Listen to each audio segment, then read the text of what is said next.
Hello friends, I'm Harish Temla from Accurate Fortune Astrology। दोस्तों, सिंह लगन में आगे बढ़ते हैं और देखते हैं यदि शुक्र देव सिंह लगन के द्वितीय भाव में आ जाएं तो हमें क्या फल देंगे। देखिए दोस्तों, दूसरे भाव को समझना बहुत ज़रूरी है। दूसरे भाव का संबंध है हमारे परिवार से, एक्सटेंडेड फैमिली से और परिवारजनों से।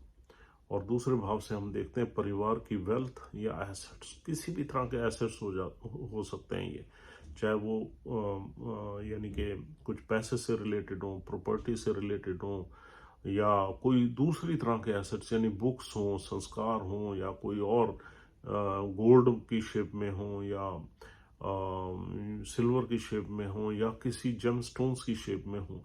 एसेट्स मतलब कोई भी एसेट्स जो हैं परिवार के पास, वो द्वितीय भाव से देखते हैं। द्वितीय भाव हमारी वाणी का भी भाव है।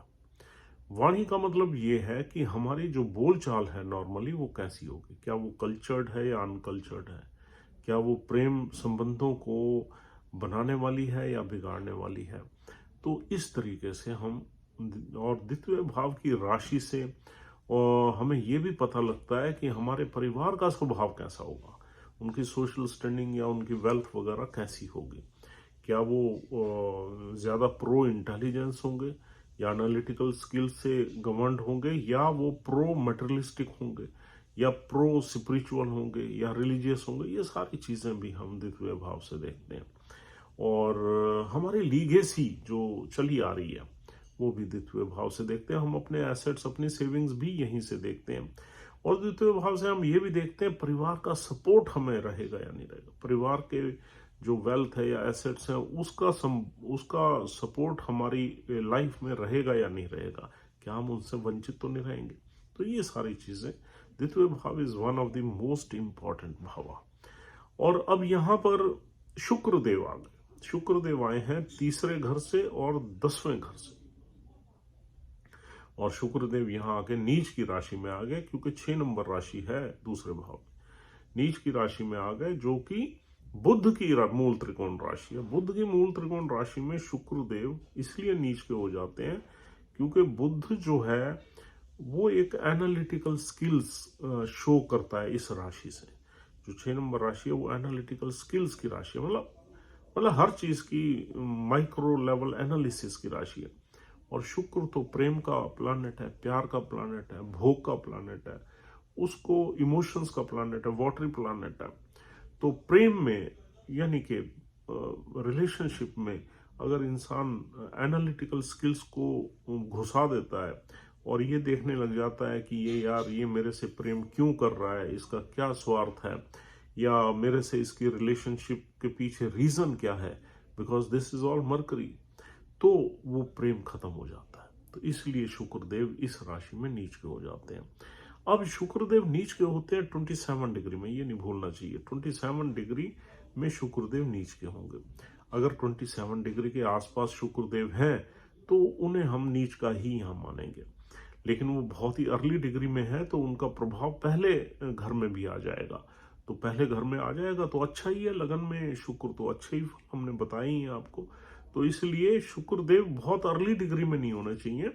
और अगर 15 डिग्री से बाद में है तो उनमें नीचता थोड़ी थोड़ी बढ़ती चली जाएगी और 27 डिग्री तक डीपेस्ट डेबिलिटेशन में हो जाएंगे। अब देखिए, शुक्रदेव का नीच का होना इस राशि में हमें किस तरह के फल देता है। देखिए, काल पुरुष कुंडली में ये 2 नंबर राशि का घर है जो कि शुक्रदेव का अपना है। और इस घर के कारक जो है ना, गुरुदेव है, मतलब जुपिटर है, लेकिन शुक्रदेव इसके मालिक हैं। तो दोनों का ही राइटफुल यहाँ पर अधिकार है।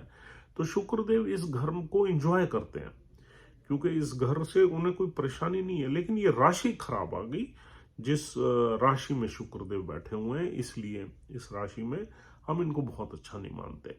और अब यहाँ पर अगर हम देखें तो तीसरे घर का स्वामी नीच का बैठ गया दूसरे घर में। अब तीसरा घर है हमारे भाई बहनों का, हमारे पराक्रम का, मेहनत का, हमारे पड़ोसियों का, सेल्स का, मार्केटिंग का, एडवर्टाइजमेंट्स का। और तीसरा घर है हमारी मेहनत का। तो सबसे पहले तो हमारे जो भाई बहन है, सिबलिंग्स हैं, वो अब हमारी फैमिली में तो आ गए, लेकिन कुछ ना कुछ इरिटेशंस, कुछ ना कुछ फॉल्ट फाइंडिंग उनकी नेचर रहेगी, नुक्स निकालने वाली नेचर रहेगी। एनालिटिकल स्किल्स की राशि है, तो खराब को खराब कहना, सही को सही कहना, हर चीज़ को बहुत ज़्यादा माइक्रो लेवल पर डिस्कस करना, ये हमारे छोटे सिबलिंग्स का यानी कि रोल रहेगा हमारी फैमिली में। और हमारे पड़ोसी भी कुछ ऐसे ही मिलेंगे जो झिकझिक करने वाले होंगे, यार आपने ये नहीं किया, आपने गाड़ी यहाँ खड़ी कर दी, आप वहाँ से निकले, आपने ये कूड़ा फेंक दिया, आपने यानी कि शोर ज़्यादा कर रहे हो, हमें डिस्टरबेंस होती है। तो ये वाली नेचर जो है हमारे पड़ोसियों में से किसी पड़ोसी की निकल सकती है, और जिसकी वजह से हमें परेशानी हो सकती है, और हमारे परिवार को भी थोड़ी बहुत परेशानी हो सकती है। और तीसरा, यहाँ हम अगर कोई सेल्स मार्केटिंग करेंगे तो उसकी बहुत ही गहराई में जाएंगे, एनालिटिकली उसे देखेंगे, क्या इसका फ़ायदा होगा, इसमें कितना पैसा लगेगा, कितनी फ़ायदा होगा, और ये सारी की सारी एनालिटिक्स हम करके ही सेल्स मार्केटिंग में पार्टिसिपेट करेंगे। और जो मेहनत करेंगे, मेहनत में भी हम बड़े कैलकुलेटिव होंगे, भाई हम इतनी मेहनत कर रहे हैं, इतनी टाइम डिवोट कर रहे हैं, इसके रिटर्न्स क्या है, इन टर्म्स ऑफ मनी हमें कितना पैसा मिलेगा। तो ये सारी की सारी चीज़ें हमारे दिमाग में चलेंगी, इस नेटिव के दिमाग में चलेंगी। नहीं तो भाई मेहनत नहीं करनी। अगर हम वहाँ जा रहे हैं, उस शहर में जा रहे हैं, उस शहर में जाके हमारा ये खर्चा आएगा, पेट्रोल लगेगा, खर्चा होगा, आने जाने का टाइम लगेगा, क्या हमें वो विजिट फ्रूटफुल रहेगी या नहीं रहेगी। तो ये माइक्रो लेवल एनालिटिक्स हमारी रहेंगी। और क्योंकि यहाँ शुक्र नीच का है, अब शुक्र जो है वो हमारा, जो शुक्र क्या है, हमारी डिज़ायर है।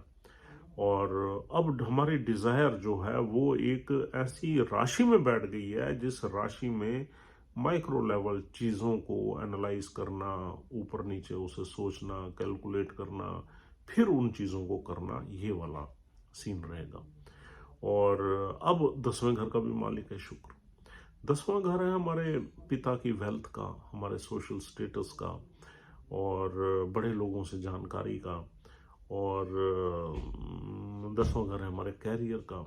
कैरियर के लिहाज से तो ठीक है, कैरियर में अगर हम बहुत ज़्यादा उधेड़ बुन में रहते हैं ठीक ही रहता है, लेकिन जो हमारे संबंध होते हैं बड़े लोगों से, पावरफुल मशीनरी से, वहाँ थोड़े हम क्रिटिकल हो जाते हैं, वहाँ थोड़े हम फॉल्ट फाइंडिंग हो जाते हैं, लोगों को नुक्स निकालने में लग जाते हैं, जिसकी वजह से हमारे रिश्ते ठीक नहीं चलते। और पिता की वेल्थ का भी ये जो है घर है।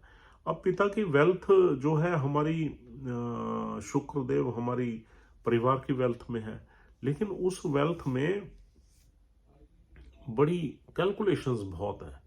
मतलब उस वो वेल्थ ऐसे क्लीन वेल्थ नहीं है, उसमें कुछ डेट्स भी हैं, कुछ लेनदारी भी है, कुछ देनदारी भी है, कुछ वो उसमें फंसी हुई हैं चीज़ें। क्योंकि 6 नंबर राशि छठे घर की है, तो उसमें फसाद है, डिस्प्यूट्स है, कुछ ना कुछ उसमें ऑब्स्टेकल्स हैं। तो वो वेल्थ क्लीन वेल्थ नहीं है, यूं समझना चाहिए। जो हमारे परिवार के पास है उसमें कुछ ना कुछ प्रॉब्लम्स हैं। तो यहाँ it reflects A deficiency in wealth, और शुक्र तो वेल्थ का कारक है, तो डेफिशिएंसी है। अब यहाँ पर गाड़ियों का सुख भी हमें बहुत ज़्यादा देरी से मिलता है या बहुत ज़्यादा मेहनत करके मिलता है। हमारे परिवार में जो गाड़ियाँ होती हैं उसमें भी थोड़ी बहुत परेशानियाँ चलती रहती हैं, चाहे उसमें टेक्निकल परेशानी हो, या चाहे उसको लेके थोड़े बहुत वाद विवाद हों, या परिवार में थोड़े बहुत ऊंच नीच हो, वो गाड़ियों को सुख को लेके चलती रहती है। और अब शुक्रदेव ओरिजिनली क्या है, मतलब ब्यूटी का कारक है, अपीयरेंस या हमारी क्रिएटिविटी का कारक है। अब देखिए यहाँ पर मतलब बहुत अच्छे रिजल्ट्स नहीं मिलते। अगर हम वेल्थ को देखें, फैमिली के संबंधों को देखें, या हमारे पिता की वेल्थ को देखें, या हम तीसरे घर से हम रिजल्ट्स देखें, तो बहुत अच्छे रिजल्ट्स नहीं मिलते, क्योंकि ये नीच का शुक्र है, नीच की राशि में बैठा हुआ है। फिर भी क्योंकि शुक्र काल पुरुष कुंडली में इस घर का मालिक है, यानी कि 2 नंबर का मालिक है, तो हम इसको इतना बुरा नहीं कह सकते। This is okay type of I mean placement. हाँ, अगर यहाँ पर नीच भंग योग हो जाता है, यहाँ पर बुध बैठ जाता है आके, तो ये नीच भंग योग क्रिएट हो जाएगा और बहुत अच्छे रिजल्ट्स मिलेंगे। अगर बुध कहीं केंद्र में भी बैठ जाए, मित्र राशि में बैठ जाए, त्रिकोण में बैठ जाए, तब भी ये नीच भंग बना देगा। बुध की प्लेसमेंट ये डिसाइड करेगी कि ये शुक्र किस तरीके से आपको फल दे रहा है। और दोस्तों यहाँ पर अगर हम देखें शुक्र की सप्तम भाव पे दृष्टि आती, तो शुक्र तो कारक ही है शादी का, लेकिन नीच का शुक्र जो है जब सप्तम भाव को देखेगा तो वाइफ की में भी कई नुक्स निकालेगा। वाइफ या हस्बैंड स्पाउस में, मतलब अगर अगर फीमेल का चार्ट है तो हस्बैंड में नुक्स निकालेगी, तो नुक्स निकालेगा और या नुक्स निकालेगी तो कहीं ना कहीं रिलेशनशिप स्ट्रेंड रहते हैं, रिलेशनशिप में वो मधुरता नहीं आती जो कि एक अच्छी कंपेनियनशिप में होनी चाहिए। तो कहीं ना कहीं नुक्स निकालना, चीज़ों में क्रिपिंग करना, फॉल्ट फाइंडिंग होना, या यूं कहना चाहिए कि सेटिस्फेक्शन में कमी होना, ये वाली सारी चीज़ें यहाँ पर रहती हैं। अब ये मारक घर है, सेकंड घर हर राशि में मारक घर है। शुक्र की नीच का हो जाए तो हमें कुछ बीमारी भी देता है।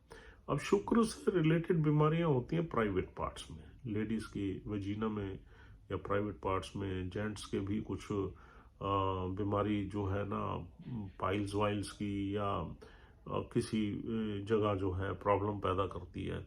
और अगर इसके साथ साथ जुपिटर भी खराब हो जाए तो फिर ये हमें डायबिटीज की तरफ ले जाती है। तो इन चीज़ों का भी ध्यान रखना चाहिए ये बीमारी के लिए भी, क्योंकि दूसरे घर में बैठा हुआ शुक्र जो है वो अष्टम भाव को देखता है। सप्तम भाव का तो कारक है, इसलिए हमने कहा भाई शादी के घर पे दृष्टि नहीं है उसकी, शादी के घर का कारक है, यानी शादी का कारक है। इसलिए अगर शादी का कारक नीच का बैठ जाए, चाहे वो किसी भी उसका हो, यानी कि यूं कहना चाहिए घर में बैठा हो, अगर शुक्र नीच का बैठ जाए तो शादी में वैसे भी थोड़ी सी प्रॉब्लम्स रहती हैं, क्योंकि शादी का कारक भी और मेल चार्ट्स में ये स्पाउस को भी रिप्रेजेंट करता है, वीनस। लेकिन यहाँ बैठा हुआ शुक्र अष्टम भाव को देख के अष्टम भाव को भी एक्टिवेट कर देता है। अष्टम भाव से थोड़ी बहुत हेल्थ में इश्यूज ये वाली सारी चीजें रहती हैं। लेकिन अष्टम भाव में क्योंकि 12 नंबर राशि है, तो ये थोड़ा 12 नंबर राशि में शुक्र कभी कभी 12 नंबर से बेनिफिट ले लेता है। बेनिफिट मतलब जॉइंट एसेट्स में, इनहेरिटेंस में बेनिफिट्स मिल सकते हैं, लेकिन कुछ न कुछ बीमारी वगैरह का योग बनाएगा। और आगे देखते हैं, यहाँ नक्षत्र, पहला नक्षत्र है यहाँ पर उत्तर फाल्गुनी, उसके 2-3 चरण है। उत्तर फाल्गुनी 2 चरण है, पहला चरण तो चला गया 5 नंबर में, 6 नंबर में उसके 2 चरण है, और दूसरा, तीसरा और चौथा 3 चरण है, सॉरी 3 चरण है, दूसरा, तीसरा, चौथा। तो अब उत्तर फाल्गुनी नक्षत्र सूर्यदेव का ही चार्ट देख रहे हैं हम। सूर्यदेव की प्लेसमेंट अगर अच्छी है तो उत्तर फाल्गुनी में फिर भी, क्योंकि शुरू में ही ये नक्षत्र पड़ते हैं, लेस देन मतलब 10 डिग्रीज में ये नक्षत्र पड़ जाएंगे, तो शुक्र के अच्छे रिजल्ट्स वी कैन एक्सपेक्ट। और दूसरा नक्षत्र है उत्तर फाल्गुनी के बाद चंद्र का नक्षत्र है हस्ता नक्षत्र, सॉरी। तो हस्ता नक्षत्र में अगर शुक्रदेव है, हस्ता नक्षत्र भी बहुत अच्छा है, उसमें मून की प्लेसमेंट आप देखिए, अगर मून वेल प्लेस्ड है चार्ट में, कहीं अच्छा बैठा हुआ है तो अच्छे रिजल्ट्स मिलेंगे। तीसरा नक्षत्र है मंगल देव का चित्रा नक्षत्र। अब चित्रा नक्षत्र में अगर शुक्रदेव है तो शायद नीच के भी यहीं पर चित्रा नक्षत्र में रहेंगे। चित्रा नक्षत्र में तो मंगल की प्लेसमेंट आप देख लीजिए, मंगल की प्लेसमेंट अगर अच्छी है तो फिर भी हम ये कह सकते हैं कि कुछ अच्छे रिजल्ट्स भी यहाँ आपको जरूर मिलेंगे। अगर मंगल की प्लेसमेंट खराब है तो फिर खराब मिलेंगे। खराब का मतलब 6, 8वें, 12वें में है या नीच का मंगल है तो नक्षत्र के लॉर्ड की प्लेसमेंट और बुध की प्लेसमेंट ही डिसाइड करेगी यहाँ शुक्रदेव किस तरीके से रिजल्ट्स देंगे। बहरहाल ये प्लेसमेंट ज्यादा अच्छी हम नहीं कह सकते, क्योंकि ये नीच का शुक्र है। फैमिली को लेके और वेल्थ को लेके और वाणी को लेके यहाँ थोड़े बहुत इश्यूज, थोड़े बहुत अपोजिशन, थोड़ी बहुत कंट्राडिक्शंस वगैरह परिवार में रहती है, और इसको थोड़ा सा हैंडल करना ही ज्यादा बेटर रहता है। तो दोस्तों, this is all for the day. उम्मीद करता हूँ ये प्लेसमेंट आपको समझ में आ गई है। If you are liking our videos, please try to subscribe our channel on priority, or else we'll see you tomorrow. Have a good time, take care of yourself and your family, and take care, please. Thank you.